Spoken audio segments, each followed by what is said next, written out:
కేంద్ర మాజీ మంత్రి కాంగ్రెస్ సీనియర్ నేత గిరిజా వ్యాస్ మృతికి పలువురు సంతాపం ప్రకటించారు. అగ్ని ప్రమాద ఘటనలో గాయపడ్డ గిరిజా వ్యాస్ శుక్రవారం మృతి చెందారు. మార్చి 31న ఉదయపూర్లోని ఆమె నివాసంలో పూజ చేస్తుండగా చీరకు మంటలు అంటుకోవడంతో ఆమె తీవ్రంగా గాయపడ్డారు. హుటాహుటిన ఆమెను ఆసుపత్రికి తరలించారు.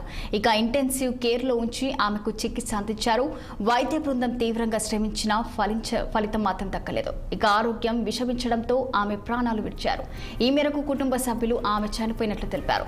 ఆమె అంత్యక్రియలు ఉదయపూర్లో జరగనున్నాయని పేర్కొన్నారు. ఇక గిరిజా వ్యాస్ కాంగ్రెస్ సీనియర్ నేతగా పనిచేశారు. కేంద్రంలో రాజస్థాన్ రాష్ట్ర మంత్రిగా, కాంగ్రెస్ పీసీసీ అధ్యక్షురాలిగా, జాతీయ మహిళా కమిషన్ చైర్పర్సన్ గా ఆమె సేవలందించారు.